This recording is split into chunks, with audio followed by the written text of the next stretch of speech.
नमस्कार छात्रों, सिग मैथ के यूट्यूब चैनल में आप सबका स्वागत है। बच्चों, हम लोग ऑनलाइन क्लासेस के माध्यम से ट्रिग्नोमेट्री के ऊपर डिस्कस कर रहे हैं। आज इसी क्रम में हम लोग पाइथागोरस प्रमेय के ऊपर चर्चा करते हैं। बच्चों, सबसे पहले ये जानने का प्रयास करते हैं कि पाइथागोरस प्रमेय है क्या। पाइथागोरस प्रमेय बच्चों किसी समकोण त्रिभुज के ऊपर लागू होता है। समकोण त्रिभुज पाइथागोरस प्रमेय की जो परिभाषा होती है बच्चों, इसके अनुसार किसी भी समकोण त्रिभुज का सबसे बड़ी भुजा का जो वर्ग होता है वो इसके शेष दोनों भुजाओं के वर्ग के योग के बराबर होता है। बच्चों, सबसे पहले ही दिन क्लास में हमने बताया था कि जो समकोण त्रिभुज होता है बच्चों, इसमें एक कोण हमारा समकोण होता है, यानी कि 90 डिग्री का होता है। इसको बनाने वाली जो दो भुजाओं का प्रयोग होता है बच्चों, उसमें एक लंब होता है और दूसरा आधार होता है। और लंब और आधार को बच्चों यानी कि 90 अंश के सामने की जो भुजा होती है वो कर्ण कहलाती है। तो बच्चों, जो समकोण त्रिभुज में सबसे बड़ी भुजा हमारी कर्ण होती है, तो कर्ण का स्क्वायर यानी कि कर्ण का जो स्क्वायर होता है बच्चों, वो कर्ण का स्क्वायर इसके शेष दोनों भुजा यानी कि सबसे बड़ी भुजा कर्ण हो गई बच्चों, तो जो छोटी भुजाएं हैं दोनों वो लंब और आधार हैं, जो कि इनके योग के बराबर होता है, यानी कि लंब का स्क्वायर प्लस आधार का स्क्वायर। ठीक है बच्चों, ये होता है हमारा पाइथागोरस प्रमेय। पाइथागोरस प्रमेय के अनुसार कर्ण का स्क्वायर बराबर होता है लंब के स्क्वायर के प्लस आधार के स्क्वायर के। बच्चों, अगर हम लोग इस त्रिभुज का नाम दे दें ABC, तो पाइथागोरस प्रमेय के अनुसार क्या आएगा, AB का स्क्वायर प्लस AC का स्क्वायर, सॉरी AB का स्क्वायर प्लस BC का स्क्वायर बराबर होता है AC की स्क्वायर। ठीक है बच्चों, ये जो होता है ये हमारा पाइथागोरस प्रमेय यही कहलाता है बच्चों। तो आज हम लोग पाइथागोरस प्रमेय के अनुप्रयोग के ऊपर चर्चा करते हैं, यानी कि इसी सूत्र से, इसी पाइथागोरस प्रमेय की सहायता से हम लोग ट्रिग्नोमेट्री के 2-3 फार्मूलों का निर्माण करते हैं, वो देखते हैं बच्चों। हम जानते हैं कि AB square plus BC square बराबर AC स्क्वायर होता है बच्चों।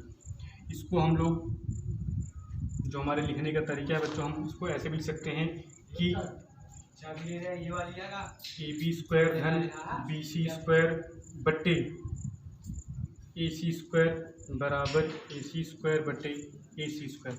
यानी कि बच्चों, जो हमारा ये प्रथम लाइन थी, इसी में हमने क्या कर दिया, AC स्क्वायर से इसके हर में भाग कर दिया बच्चों।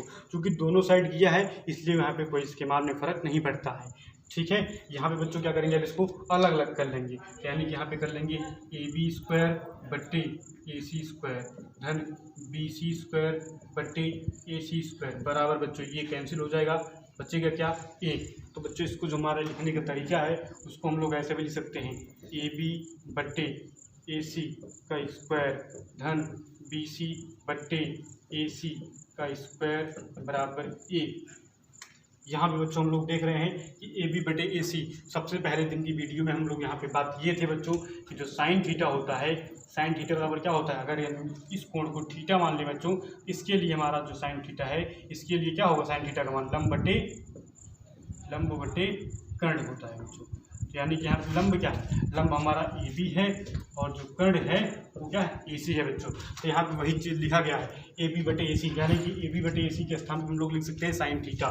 तो बच्चों वही चीज़ यहाँ पे लिखते हैं, साइन थीटा का स्क्वायर धन, यहाँ पे देखो बच्चों BC बटे AC है, तो BC बटे AC यानी कि आधार बटे कर्ण। आधार बटे कर्ण किसका मान होता है, कॉस थीटा का। कॉस थीटा का बच्चों क्या होता है, आधार बटे कर्ण होता है। हमारा आधार जो है वो BC है बटे AC, यानी कि BC बटे AC के स्थान पे हम लोग लिख सकते हैं cos थीटा। ये हो गया cos थीटा का स्क्वायर। बच्चों, ये sin थीटा का whole square and cos theta का होल स्क्वायर बराबर एक। इसको लिखने का जो तरीका है वो बच्चों ऐसे भी हो सकता है, sin square theta plus cos square theta बराबर एक। ये क्या है बच्चों, ये हमारी ट्रिग्नोमेट्री की, त्रिकोणमिति की सर्व संख्याएँ हैं, जिसका निर्माण हम लोग पाइथागोरस प्रमेय की सहायता से किए हैं। ये बच्चों बहुत ही इंपॉर्टेंट फार्मूला भी है, जिसका प्रयोग हमें आने वाले जो भी प्रश्न आएंगे उसमें ये देखने को मिलेगा। इसको बच्चों आप लोग नोट कर लीजिए एक बार फिर से, उसके बाद इसी से हम लोग दूसरे फार्मूला का निर्माण करते हैं।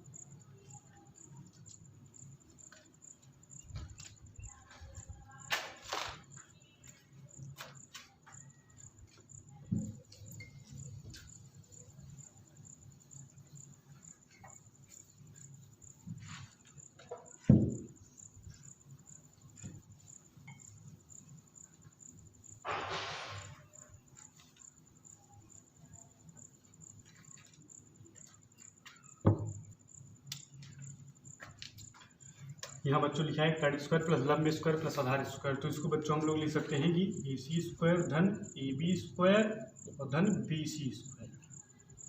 ठीक है बच्चों, अभी जो हम लोगों ने भाग दिया था वो ए सी स्क्वायर से सभी में भाग दिया था। अब जो भाग देंगे बच्चों वो क्या करें, हम ए बी स्क्वायर से सभी बच्चों में क्या करते हैं, भाग देते हैं बच्चों। इसको लिख सकते हैं ए सी स्क्वायर बट्टे ए बी स्क्वायर धन ए बी स्क्वायर बराबर बटे ए बी स्क्वायर और प्लस बी सी स्क्वायर धन ए बी स्क्वायर। ठीक है बच्चों, यहाँ पे हम लोग देख रहे हैं कि ए बी स्क्वायर से भाग देने के बाद यहाँ पे बच्चों जो इसकी बाद की लाइन होगी वो होगी ए सी बटे ए बी, ए सी बटे ए बी का स्क्वायर बराबर, ये बच्चों कैंसिल हो जाएगा, यहाँ पे बचेगा एक, ये प्लस हो जाएगा तो यहाँ पे बचेगा बी सी बटे ए बी का होल स्क्वायर। ठीक है बच्चों, यहाँ पे देख रहे हैं हम ए सी बटे ए बी, ए सी हमारा यहाँ पे क्या है, ये कर्ण है बच्चों, तो कर्ण बटे यहाँ पे कितना आ रहा है, तो कर्ण बटे ए बी यानी कि लंब। बच्चों कर्ण बटे लंब किसका मान था, ये बच्चों सबसे पहले ही दिन की क्लास में हम लोगों ने यहाँ पे किया था। कर्ण बटे लंब जो होता है वो मान होता है कॉसेक थीटा का। किसका मान होता है बच्चों, कॉसेक थीटा का मान होता है कर्ण बटे लंब। तो उसको यहाँ पे भी लिख सकते हैं बच्चों, वही चीज़ हम लोग कॉसेक थीटा, यानी कि इसके स्थान पे हम लोग लिख दिए कॉसेक थीटा। फिर देख रहे हैं बच्चों बराबर एक है प्लस यहाँ पे क्या है बी सी बटे ए बी। बच्चों बी सी जो है हमारा बी सी आधार है, आधार बटे ए बी जो है हमारा लंब है। बच्चों आधार बटे लंब ये मान होता है किसका, सबसे पहले ही दिन पे हम लोगों ने यहाँ पे डिस्कस किया था जब बच्चों वहाँ पे देखे थे कि कॉट थीटा का जो मान होता है वो आधार बटे लंब आता है, यानी कि हम लोग यहाँ पे लिख सकते हैं कि कॉट थीटा का स्क्वायर। तो बच्चों कुल मिला के हमारा जो फार्मूला बनता है वहाँ पे इसको लिखने का तरीका होता है ये कॉट स्क्वायर थीटा बराबर कॉसेक स्क्वायर थीटा बच्चों, यानी कि 1 प्लस कॉट स्क्वायर थीटा बराबर कॉसेक स्क्वायर थीटा। बच्चों इसको हम लोग एक प्रकार से लिख सकते हैं, ये इसको 75 करके उधर ले जाएंगे, ये प्लस से उधर जाएगा माइनस के साथ हो जाएगा, तो यहाँ पे बन जाएगा cosec square theta minus cot square theta बराबर ये। भैया आप सब लोग इसको एक बार फिर से नोट कर लीजिए, हमारा जो है बहुत ही इंपॉर्टेंट फार्मूला है सब संख्या नंबर 2। आप इसका एक बार स्क्रीनशॉट लीजिए, उसके बाद अपने कॉपी में अच्छे से इसको नोट कर लीजिएगा भैया।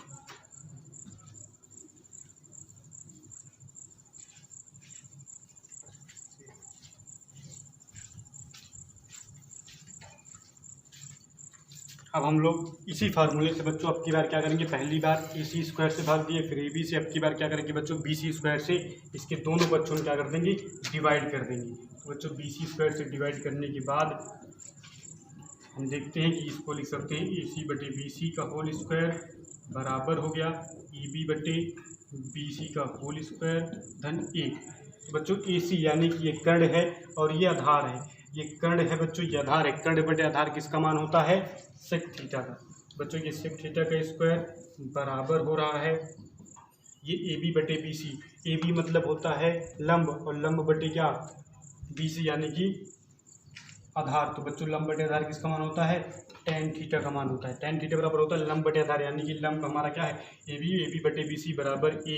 बच्चों यहाँ पे जो फार्मूला बन के आ रहा है वो देख रहे हैं कि आ रहा है सेक स्क्वायर थीटा बराबर टेन स्क्वायर थीटा प्लस 1 के। इसको बच्चों ऐसे लिख सकते हैं 1 plus ten square theta, 1 plus ten square theta बराबर सेक स्क्वायर थीटा। या बच्चों इसी को लिखने का हमारा जो तरीका है वो ऐसे भी है, सेक स्क्वायर थीटा यहीं पर आने दें, इसको ये प्लस में है बराबर किधर लाएंगे माइनस हो जाएगा, तो माइनस टेन स्क्वायर थीटा बराबर 1। यानी कि बच्चों ये एक ही फार्मूला है सब संख्या नंबर 3। इसको लिखने के बच्चों तीनों प्रकार हैं। अगर हम इस तीनों फार्मूलों को एक साथ लिखें, हमारा जो फार्मूला बनता है बच्चों, यानी कि आज हम लोगों ने 3 सूत्रों के ऊपर डिस्कस किया था। Sine square theta plus cos square theta बराबर 1, ये पहला था। और जो बच्चों इसके बाद दूसरा आया था हमारा, वो आया था कि कॉट स्क्वायर थीटा प्लस 1 बराबर कॉसेक स्क्वायर थीटा। और बच्चों जो तीसरा है वो टेन स्क्वायर थीटा प्लस 1 बराबर सेक स्क्वायर थीटा। ये 3 फार्मूले हैं बच्चों, इसको आप लोग अपनी कॉपी में नोट कर लीजिएगा और अच्छे से याद कर लीजिएगा। लोग जितने फार्मूले ऊपर डिस्कस किया गया है वो फार्मूले बच्चों अच्छे से तैयार कर लीजिएगा। इसके बाद की वीडियो में जब हम लोग मिलेंगे तो हम लोग कुछ प्रश्न के ऊपर डिस्कस करेंगे, उसको सॉल्व करने का प्रयास करेंगे। आज की क्लास में बच्चों बस इतना ही। तब तक आप अपनी पढ़ाई ऑनलाइन क्लासेस के माध्यम से पूरी करते रहिए। धन्यवाद।